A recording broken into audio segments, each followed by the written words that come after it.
Good morning guys, welcome to Hawking classes. My self Rajan. So guys, मैं आपको करा रहा हूं अकाउंट्स। अकाउंट्स में 11th क्लास के अकाउंट्स आपको स्टडी करा रहा हूं। 11th क्लास के अकाउंट्स में unit number 2 and lecture number 8 है हमारा। जो हमारे 7 लेक्चर्स हो चुके हैं, अब तक हमने आपको बेसिक टर्म्स के बारे में बताया, जैसे कि एसेट्स, लायबिलिटीज, एसेट्स की कुछ बेसिक टर्म्स के बारे में बताया कि क्या क्या एसेट्स में इंक्लूड होता है, current asset, non current assets, sure. और साथ ही साथ हमने आपको लायबिलिटीज के बारे में बताया कि लायबिलिटीज में क्या क्या इंक्लूड होता है, current liabilities, non current liabilities and shareholder funds. इन सारी चीजों के बताने के बाद, इन सब चीजों को डिक्टेट करने के बाद, इजी लैंग्वेज में डिक्टेट करने के बाद, ताकि आप लोगों को इजी टू इजी वे से जल्दी समझ आ सके, आफ्टर दैट हमारा मेन पर्पस यही था कि आप लोगों को जब तक हम बेसिकली नहीं बताएंगे तब तक आप लोगों को रूल्स कैसे स्टडी होंगे। सबसे पहले हमारा मेन पर्पस ये था आपको बेसिक स्टडी करवाना। बेसिक स्टडी के बाद ही आपको रूल्स क्लैरिफाई होंगे। अब हमारा मेन मोटिव है आपको गोल्डन रूल्स के बारे में बताना। यहां मैं लिखूंगा गोल्डन रूल्स ऑफ अकाउंटिंग। अब हमारा टॉपिक शुरू होगा गोल्डन रूल्स ऑफ अकाउंटिंग। मैं राजन आपको करवा रहा हूं golden rules of accounting. So guys, myself Rajan. So today I'm here to expressing you the golden rules of accounting, which are more and more needed, which are more necessity for you in your accounts areas. Sure guys, behind this you can achieve the every type of the accounts. You can achieve the every type of the steps in your accounts. Sure guys, and without this you can't do a single step in the account. Sure guys, so let's start the golden rules of accounting. जो हमारे accounts हैं वो 3 तरह के होते हैं। जो हमारे अकाउंट्स हैं वो 3 तरह के होते हैं। सबसे पहले होते हैं पर्सनल अकाउंट। सबसे पहले होते हैं पर्सनल अकाउंट। गाइस, इस पर हमारे 1-2 लेक्चर लगेंगे, बट मैं आपको इजी टू इजी वे से समझाऊंगा। ये मेन जड़ है अकाउंट की। जो ये हमारी यूनिट नंबर 2 जो कंप्लीट करवा रहा हूं मैं, एक अलग सेंस से करवा रहा हूं, ये मेन जड़ है पूरे अकाउंट्स की। अगर आपको ये आ गया तो नेक्स्ट जो बाकी की बची हुई यूनिट्स है बहुत इजीली होंगी आपके लिए। श्योर। पहला है पर्सनल अकाउंट एंड दूसरा है रियल अकाउंट। दूसरा है रियल अकाउंट एंड तीसरा है नॉमिनल अकाउंट। 3 तरह के अकाउंट है हमारे पास। Okay, sure guys. अब आप लोगों को लगेगा कि personal, real and nominal account है क्या सर? आप हमें इनके बारे में थोड़ा सा क्लैरिफाई करो कि ये किससे जुड़े हुए हैं, किससे संबंधित है। Personal account are related to the person. Personal account are related to the person. देखो, personal account are related to the person. नाम से ही शो हो रहा है कि ये किससे रिलेट करते हैं, रिलेटेड टू द पर्सन। देखिए, पर्सनल अकाउंट का नाम क्या है? Personal account. और वो किससे रिलेट कर रहा है? पर्सन से रिलेट कर रहा है।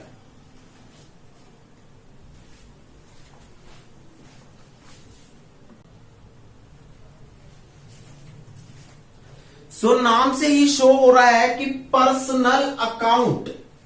Personal account that means to say the account which is related to the person. देखिए, personal person, personal person that means to say personal account is that account which is related to the person. नाम से ही show हो रहा है कि ये किससे relate करता है। Sure guys.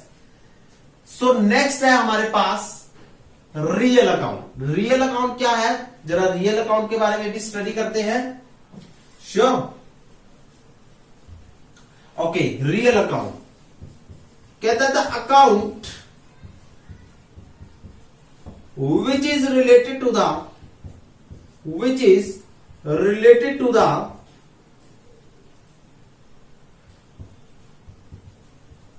Things. The account which is related to the things. Okay, the account which is related to the things. In short में यहां ये कह सकता हूं कि which is related to the things और oblique asset. Which is related to the things और oblique asset, उसे हम कहते हैं real account. The account which is related to the things और एसेट, उसे हम कहते हैं रियल अकाउंट। जो हमारी वस्तुओं से और जो हमारी एसेट से जुड़ा हुआ होता है अकाउंट, उसे हम कहते हैं रियल अकाउंट। जो हमारी वस्तुओं से और जो हमारी एसेट से जुड़ा हुआ अकाउंट होता है उसे हम कहते हैं रियल अकाउंट। एंड नेक्स्ट है हमारा नॉमिनल अकाउंट। नॉमिनल अकाउंट क्या है? कहते हैं the account which is related to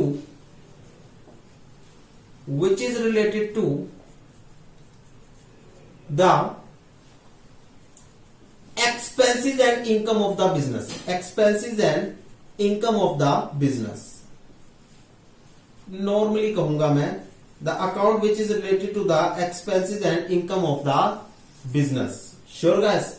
The account which is related to the expenses and the income of the business.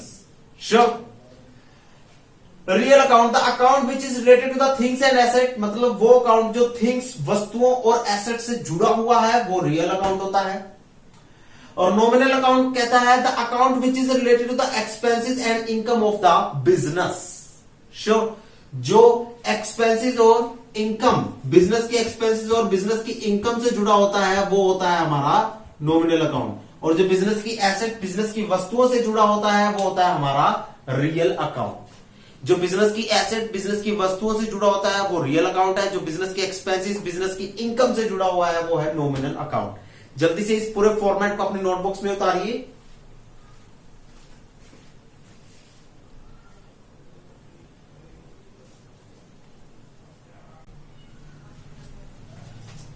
So guys, next हमारे पास आते हैं इसके एग्जाम्पल। सर आप हमें इसके थोड़े से एग्जाम्पल दीजिए। एग्जाम्पल देखिए, एग्जाम्पल क्या है? सबसे पहला आता है राम। राम एक पर्सन है, क्योंकि ये देखो द पर्सनल अकाउंट क्या है? Personal account which is related to the person. So अब मैं पर्सन्स के नाम लिखूंगा, जैसे कि राम, श्याम, या फिर XYZ ABCD, जो भी पर्सन का नाम है वो पर्सन ले लीजिए आप। श्योर। और दूसरा नाम होता है हमारे पास पर्सन का राम एंड लिमिटेड। ये भी एक पर्सन है। क्या कंपनी भी एक पर्सन है? यस, कंपनी भी एक पर्सन है। हम कौन है? हम है नेचुरल पर्सन। और कंपनी कौन है? कंपनी है एक आर्टिफिशियल पर्सन। श्योर, हम है नेचुरल पर्सन जो देख सकते हैं, सुन सकते हैं, एग्जीक्यूट कर सकते हैं। कंपनी है एक आर्टिफिशियल पर्सन जो ना देख सकती है, जो ना सुन सकती है, जो ना एग्जीक्यूट कर सकती है, जिसके बिहाफ पर उस कंपनी का मालिक देखता है, सुनता है और एग्जीक्यूट करता है। श्योर गाइस, वो होती है company. So Ram and limited जो एक कंपनी है, क्या वो भी एक पर्सन होगी? यस सर, वो भी एक पर्सन होगी। नेक्स्ट हमारे पास आता है Ram and private limited. Ram and private limited, sure, क्या ये प्राइवेट लिमिटेड भी एक कंपनी है? Yes, private limited private company है। लिमिटेड खाली पब्लिक कंपनी है। अगर वर्ड के पीछे लिखा हो लिमिटेड तो ये एक पब्लिक कंपनी है, वर्ड के पीछे लिखा हो प्राइवेट लिमिटेड तो ये प्राइवेट कंपनी है। ये तो नॉर्मली आप सबको पता है, नहीं पता तो पता लग गया। सो क्या ये दोनों प्राइवेट कंपनी और पब्लिक कंपनी क्या दोनों पर्सन्स होती हैं? दोनों पर्सन्स होती हैं। अगर किसी एसोसिएशन का नाम लिखूं तो क्या वो एसोसिएशन भी पर्सन होगी? एसोसिएशन क्या होती है? जैसे सपोज करो मेरा नाम राजन है, जैसे मैं अपनी एसोसिएशन बनाता हूं राजन ढलन एसोसिएशन। श्योर। सो क्या वो एसोसिएशन भी एक पर्सन का काम करके चलेगी? यस, वो भी एक पर्सन का काम करके चलेगी। उसके बाद मैं नाम लिखूं, दैट्स ऑल अबाउट, आप लोगों के लिए इतना ही सफिशिएंट है। तो ये क्या होते हैं? ये सारे पर्सन्स कहलाते हैं। ये क्या होते हैं? ये सारे पर्सन्स कहलाते हैं। Sure guys. रियल अकाउंट में आपके पास क्या एग्जांपल आते हैं? रियल अकाउंट में आपके पास एग्जांपल में आता है सबसे पहले the account which is related to the things asset of the business, मतलब वो अकाउंट जो थिंग्स और एसेट, बिजनेस के थिंग्स और एसेट से जुड़ा हुआ है। तो इसका एग्जांपल क्या होगा? इसका एग्जांपल होंगे एसेट्स। इसके एग्जांपल होंगे एसेट्स। कौन से एसेट्स? एक तो करंट एसेट्स, जो भी करंट एसेट्स मैंने आपको लिखवाए हैं पिछले लेक्चर में वो वाले करंट एसेट, और नॉन करंट एसेट, जो भी मैंने नॉन करंट एसेट लिखवाए हैं वो वाले नॉन करंट एसेट। श्योर? तो वो सारे एसेट्स क्या होंगे? वो हमारे रियल अकाउंट के एग्जाम्पल होंगे। करंट एसेट तो आपको पता ही है, प्रीपेड एक्सपेंसेस हो गया, एक्रूड इनकम हो गया। श्योर? या फिर आपके पास क्या हो गए करंट एसेट्स? प्रीपेड एक्सपेंसेस हो गया, एक्रूड इनकम हो गया, short term loans and advances हो गया, ये सारे आपके पास करंट एसेट है। कैश हो गया, डेटर्स हो गया, ये सारे आपके पास करंट एसेट है। बिल रिसीवेबल्स हो गए, ये भी सारे आपके पास करंट एसेट्स हैं। Sure? Okay. Non current asset क्या होते हैं आपके पास? नॉन करंट एसेट होते हैं टेंजिबल और इनटेंजिबल एसेट। टेंजिबल जिनको हम देख सकते हैं, छू सकते हैं, इनटेंजिबल जिसको हम देख नहीं सकते, छू नहीं सकते। सो टेंजिबल कौन से होंगे? Car, scooter, furniture, fixtures, motorcycle, computers, sure, etcetera and etcetera and etcetera. और इनटेंजिबल कौन से होंगे? गुडविल, पेटेंट, कॉपीराइट, ट्रेडमार्क, वो हो गए हमारे इनटेंजिबल एसेट्स। श्योर? सो इस तरह से करंट एसेट और नॉन करंट एसेट की मैं क्लैरिफिकेशन ऑलरेडी दे चुका हूं, यहां पर मैं एग्जांपल के वे से आपको फिर दोबारा से बता रहा हूं। तीसरा आता है हमारे पास नॉमिनल अकाउंट। नॉमिनल अकाउंट का मैं यहां एग्जांपल लिखना चाहूंगा, नॉमिनल अकाउंट का। नॉमिनल अकाउंट का मैं यहां एग्जांपल लिखना चाहूंगा। सर नॉमिनल अकाउंट के क्या क्या एग्जांपल होते हैं? चलो सबसे पहले आप इसे अपनी नोटबुक में उतारिए, फिर आपको नॉमिनल एग्जांपल का बताऊंगा। तो आपके पास नेक्स्ट है नॉमिनल अकाउंट के एग्जांपल्स। आपके पास नेक्स्ट है नॉमिनल अकाउंट के example. Example of nominal accounts. Sure? Nominal account के कौन कौन से एग्जांपल होंगे? फर्स्ट ऑफ ऑल एक्सपेंसेस होंगे, और सेकंड हमारे पास क्या होंगे? इनकम्स होंगी। सेकंड हमारे पास क्या होंगी? इनकम्स होंगी। सर कौन कौन से एक्सपेंसेस होते हैं? आप हमें थोड़ा एक्सपेंसेस के बारे में बताइए और इनकम्स के बारे में बताइए कि कौन कौन से एक्सपेंसेस और इनकम होती हैं। पहला होता है रेंट पेड। जो भी हम अपने रेंट पे करते हैं, चाहे वो ऑफिस का पे करें, चाहे वो फैक्ट्री का पे करें, दोनों के दोनों रेंट पेड क्या होंगे? दोनों का रेंट पे जो भी हम करते हैं वो हमारा खर्चा ही होता है। हम ऑफिस का रेंट पे करें, फैक्ट्री का रेंट पे करें, बिल्डिंग का रेंट पे करें, whatever we paid in the form of rent, that is called our the expenses of the business. Sure? Next होता है सैलरी पेड। अपने staff को salary देते हैं तो वो भी हमारा एक्सपेंस होता है। Sure guys? ओके। नेक्स्ट होता है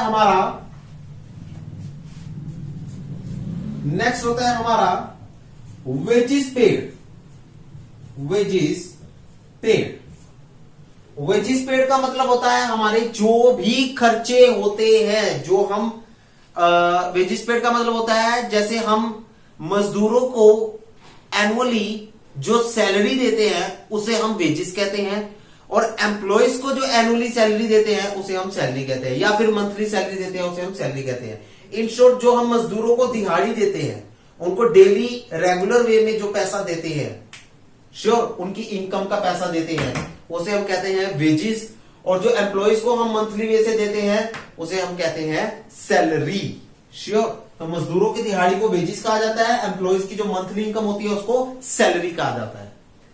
तीसरा आपके पास वेजिस आ गया। फोर्थ आता है आपके पास octroi charges. Octroi charges. Octroi charges को नॉर्मल हिंदी वर्ड में डिक्टेट किया जाता है चुंगी के खर्चे। श्योर? लेकिन आपको इसका वर्ड एक और इजी फॉर्म में बताऊं तो टोल टैक्स को हम ऑक्ट्रॉय चार्जेस कहते हैं। हमारे जो हाईवेज पर हम जाते हैं, टोल टैक्सेस हमें मिलते हैं, उन टोल टैक्सेस को हम ऑक्ट्रॉय चार्जेस का नाम देते हैं। तो ऑक्ट्रॉय चार्जेस होते हैं टोल टैक्सेस। ऑक्ट्रॉय चार्जेस होते हैं टोल टैक्सेस। फिर हमारे पास आते हैं कस्टम ड्यूटी। फिर हमारे पास आती है कस्टम ड्यूटी। कस्टम ऑफिसर्स होते हैं, हम उनको कुछ ना कुछ टैक्स पे करके चलते हैं, जो हमारी कस्टम ड्यूटी कहलाई जाती है। Sure guys? और उसके बाद हमारे पास और भी बहुत सारे एक्सपेंसेस हैं, सारे लिखवाऊंगा मैं। नेक्स्ट हमारे पास आते हैं रॉयल्टी पे करना। जब हम किसी को किसी की रॉयल्टी पे करते हैं, श्योर, तो वो भी हमारा खर्चा होता है। इंटरेस्ट पेड करना, किसी भी तरह का इंटरेस्ट पे करना है अगर फर्म को या फिर बिजनेस को, तो वो बिजनेस के लिए खर्चा है। किसी भी तरह की अमाउंट को पे करना, पहली बात तो किसी भी तरह की अमाउंट को पे करना बिजनेस के लिए एक खर्चा है, और किसी भी तरह की अमाउंट को रिसीव करना बिजनेस के लिए एक इनकम है। सो इंटरेस्ट पे करना बिजनेस के लिए एक खर्चा है, रॉयल्टी पे करना बिजनेस के लिए खर्चा है। मैं बात करके चलता हूं इंटरेस्ट पेड की। अगर मैं किसी भी तरह का इंटरेस्ट पे कर रहा हूं तो वो बिजनेस के लिए खर्चा बनकर चलता है। कोई भी इंटरेस्ट पे करना, एनी। लास्ट आता है, लास्ट नहीं, अभी बहुत पढ़े हैं, depreciation of asset. Depreciation on asset, asset पर लगा हुआ डेप्रिसिएशन। डेप्रिसिएशन का मीनिंग आपको समझाया था मैंने। डेप्रिसिएशन का मतलब होता है घिसावट, एसेट की घिसावट। यूनिट नंबर 1 में मैंने अच्छे से समझा रखा है डेप्रिसिएशन के बारे में। डेप्रिसिएशन का मतलब होता है एसेट की घिसावट, एसेट का घिसना। श्योर, एसेट का नुकसान, एसेट का लॉस। फॉर एग्जाम्पल, मैंने मशीनरी परचेज की अपनी फैक्ट्री के लिए, श्योर, प्रोडक्शन के लिए मैंने मशीनरी परचेज की। मैंने मशीनरी परचेज की 5 लाख की। अगर मैं आज उसकी मार्केट वैल्यू कंसीडर करके चलूं, मैंने 2 साल पहले मशीनरी परचेज की थी 5 लाख की। श्योर गाइस, अगर मैं आज उसकी मार्केट वैल्यू कंसीडर करके चलूं तो उसकी मार्केट वैल्यू क्या 5 लाख रहेगी? क्या उसकी मार्केट वैल्यू 5 लाख रहेगी? नहीं, उसकी मार्केट वैल्यू डाउन हो चुकी होगी, क्योंकि वो मशीनरी काफी टाइम यूज हो चुकी है। यूज होने की वजह से उसकी वैल्यू डाउन हो चुकी होगी। सो उस वैल्यू का डाउन होना कहलाता है डेप्रिसिएशन। उस वैल्यू का घिसना कहलाता है डेप्रिसिएशन। उस एसेट की वैल्यू का डाउन होना, उस एसेट की वैल्यू का घिसना कहलाता है डेप्रिसिएशन ऑन एसेट। नेक्स्ट हमारे पास आता है 9th, हमारे पास आता है इलेक्ट्रिसिटी बिल पे करना। इलेक्ट्रिसिटी बिल पे करना, सर क्या वो भी हमारा खर्चा होता है? वो भी हमारा खर्चा होता है। और नेक्स्ट हमारे पास आते हैं, सारे खर्चे हो गए, ऑफिस के खर्चे,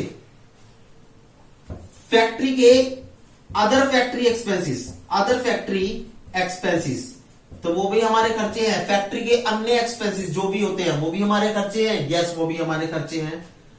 अदर ऑफिस एक्सपेंसेस, वो भी हमारे खर्चे हैं। सर वो भी हमारे खर्चे हैं, वो भी हमारे खर्चे हैं। Sure, other factory expenses, other office expenses, ये सब के सब हमारे खर्चे हैं। Sure guys? Okay sir. So इस तरह से ये हमारे सारे के सारे खर्चे काउंट होकर चलते हैं। सो जल्दी से इन एक्सपेंसेस को नोट डाउन कीजिए। इन सारे खर्चों के बाद गाइस हमारे पास एक सबसे बड़ा खर्चा आता है, जिसका नाम मैं यहां पर कैपिटल लेटर में बड़े बड़े शब्दों में लिखना चाहूंगा। उसे हम कहते हैं परचेज। तो क्या ये हमारा परचेज खर्चा होता है? यस, हमारा परचेजेस करना खर्चा कहलाता है। एसेट को परचेज करना भी खर्चा है और गुड्स को परचेज करना भी खर्चा है। एसेट को परचेज करना भी खर्चा है और गुड्स को परचेज करना भी खर्चा है। अगर हम एसेट्स को परचेज कर रहे हैं तो वो भी हमारा एक खर्चा है। अगर हम गुड्स को परचेज कर रहे हैं तो वो भी हमारा एक खर्चा है। श्योर। सो ये सबसे बड़ा खर्चा होता है हमारा परचेज। याद रखिएगा इस वर्ड को, परचेज। एसेट को परचेज करना, गुड्स को परचेज करना हमारा खर्चा है। श्योर, एक्सपेंस ट्रीट होकर चलता है। नोट डाउन कीजिए। नेक्स्ट हमारे पास कॉन्सेप्ट आता है इनकम का। इनकम के बारे में बताना चाहूंगा कि इनकम कौन कौन सी इनकम होती है। गाइस, जिन जिन चीजों को हम, जैसे जो जो अमाउंट हम पे करते हैं वो हमारा खर्चा बनती है, और जो जो अमाउंट हम रिसीव करते हैं वो हमारी इनकम बनती है। फॉर एग्जाम्पल सर, अगर परचेजेस हमारा खर्चा था तो सेल्स हमारी क्या होंगी? इनकम होगी। अगर परचेसेस हमारा खर्चा था तो सेल्स उसकी अपोजिट होती है, तो सेल्स हमारी इनकम होगी, क्योंकि परचेस करते समय हम कुछ ना कुछ पे करते हैं जिसकी वजह से वो हमारा खर्चा है, और सेल करते समय हम कुछ ना कुछ रिसीव करते हैं, अर्न करते हैं, जिसकी वजह से वो हमारा इनकम है। श्योर। सो पहली इनकम है सेल्स। दूसरी इनकम क्या होगी? दूसरी इनकम होगी हमारे पास कमीशन रिसीव करना। मैं एक्सपेंसेस में लिखवाना भूल गया था ये वर्ड कमीशन। कमीशन को पे करना एक खर्चा है, कमीशन को रिसीव करना एक इनकम है। Sure guys.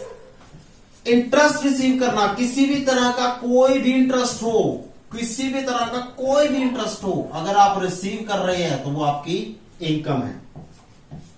फोर्थ है रेंट रिसीव करना, किसी भी तरह का कोई भी रेंट हो, अगर आप वो रिसीव कर रहे हो तो वो आपकी इनकम है। फिफ्थ है आपके पास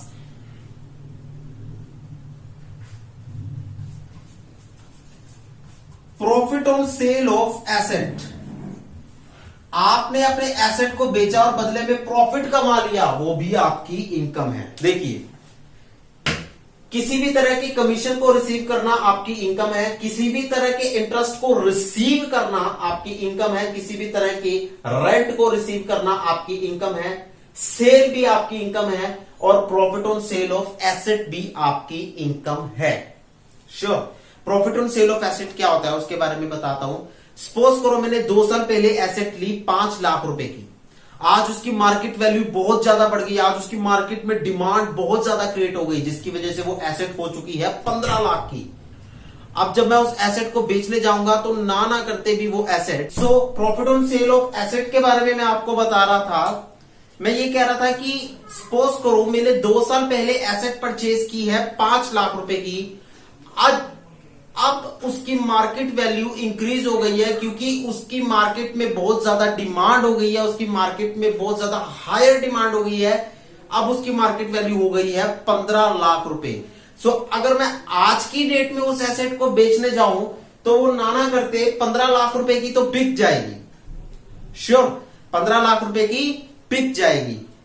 अब मैंने 5 लाख की एसेट खरीदी थी, 15 लाख की नहीं तो 10 लाख की तो बिक जाएगी। 5 लाख की एसेट खरीदी थी, वो 10 लाख की बिक गई, तो 5 लाख रुपए प्रॉफिट हो गया।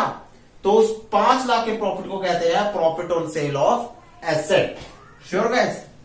उसके बाद हमारे पास नेक्स्ट रिसीव होता है, 6th आता है रॉयल्टी रिसीव। अगर हम रॉयल्टी को रिसीव कर रहे हैं तो वो हमारी क्या होगी? इनकम। रॉयल्टी को पे कर रहे हैं तो वो हमारा एक्सपेंस होगा। 7th आते हैं हमारे पास, रेंट रिसीव हो गया, रॉयल्टी रिसीव हो गया, सैलरी रिसीव करना। सैलरी रिसीव करना, अगर हम किसी से सैलरी रिसीव कर रहे हैं तो वो हमारी इनकम है। सैलरी पे करना एक्सपेंस है। रॉयल्टी रिसीव कर रहे हैं, इनकम है। रॉयल्टी पे करना एक खर्चा है। श्योर, एक्सपेंस है। 8th क्वेश्चन, 8th पॉइंट आपके पास आता है, नेक्स्ट है, मैं कंसीडर करना चाहूंगा इस पॉइंट को, interest receive on investment.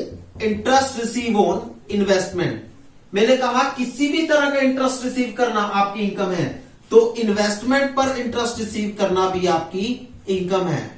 Investment पर इंटरेस्ट रिसीव करना भी आपकी इनकम है। सर इन्वेस्टमेंट का इंटरेस्ट क्या होता है? सपोज करो मैंने शेयर मार्केट में शेयर परचेज कर रखे हैं, वहां पर पैसा लगा रखा है, वहां पर पैसा इन्वेस्ट कर रखा है। श्योर। अब उस पैसे के बदले में मुझे इंटरेस्ट रिसीव हो रहा है, उसे कहते हैं interest receive on investment. Sure, जो कि मेरी इनकम होकर चलती है। सो इस तरह से हमारी काफी इनकम्स को हमने स्टडी कर लिया।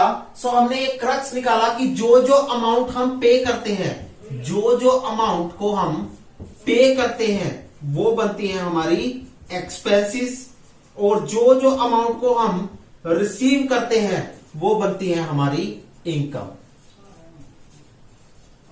अमाउंट जो हम पे करते हैं किसी स्पेसिफिक वे के लिए वो हमारी एक्सपेंस बनती है, जो अमाउंट रिसीव करते हैं कहीं से हम, वो हमारी इनकम बनकर चलती है।